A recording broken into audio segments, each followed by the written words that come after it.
Young Justice Outsiders keeps rolling this week with another slate of 3 episodes, this time episodes 7, 8, and 9, dropping on DC Universe today, and continuing the adventures of Superboy, Nightwing, Artemis, and the new team members Halo, Black Lightning, Brion, and Forager. And honestly, these 3 episodes might be the best the series has ever put out. Not only that, but one of these 3 episodes is actually my favorite episode of the series to date, and I doubt that it'll actually ever be topped.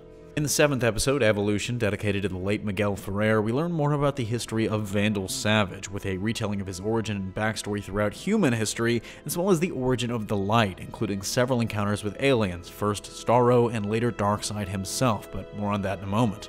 The 8th triptych, told in 3 parts, brings Artemis face-to-face with her sister Cheshire in a search for the League of Shadows, sees Tim Drake and his team of Spoiler, Orphan, and Arrowette tracking down the Mad Hatter, and then reveals that metahuman trafficking is still ongoing, and the Justice League might not be quite as out of the picture as you might have thought from the first episode.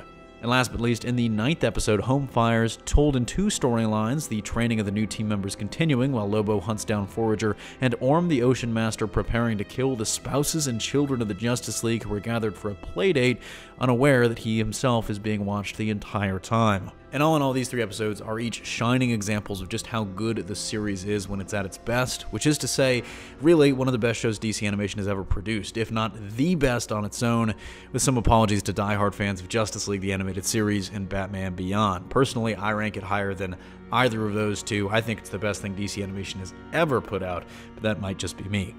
These episodes also in particular really showed off all of the freedom and flexibility that not being on Cartoon Network affords the show. I mean, there's language that definitely wouldn't have made it on the network, there's violence that definitely wouldn't have made it on the network, and there's themes, there are some things that happen, or are implied, I guess, that we probably wouldn't have seen on the old CN. All in all, the show really remains one of the smartest animated series on television today in general, in writing of the overarching story arcs and how everything connects, as well as the dialogue and diagramming of minor story beats. I mean, for example, I loved this. 2 security drivers, one bright-eyed and one a little bit more jaded, are revealed to be Billy Batson and Barry Allen in a sting operation, which you wouldn't have gotten until the last minute.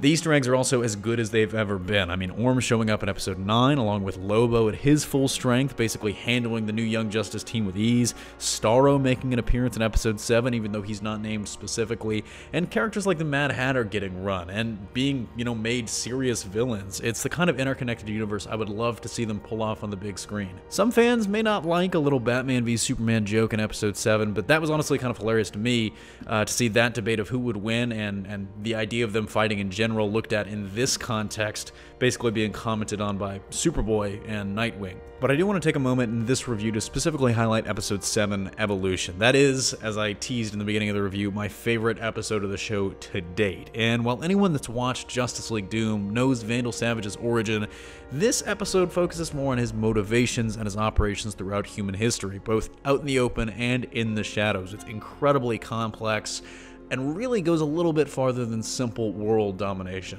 literally and metaphorically.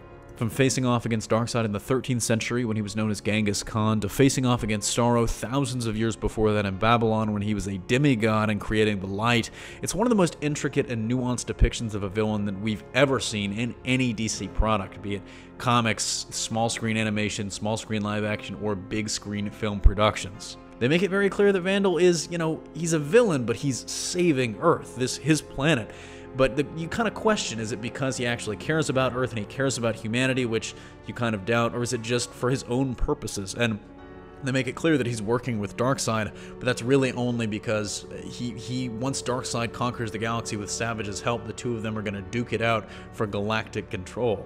That episode alone, in my opinion, worth paying for DC Universe. It is absolutely worth it. Overall, these new episodes deserve a 10 out of 10. The show is at its best, it's better than it's ever been, but it just keeps getting better somehow, and I can't wait to see more.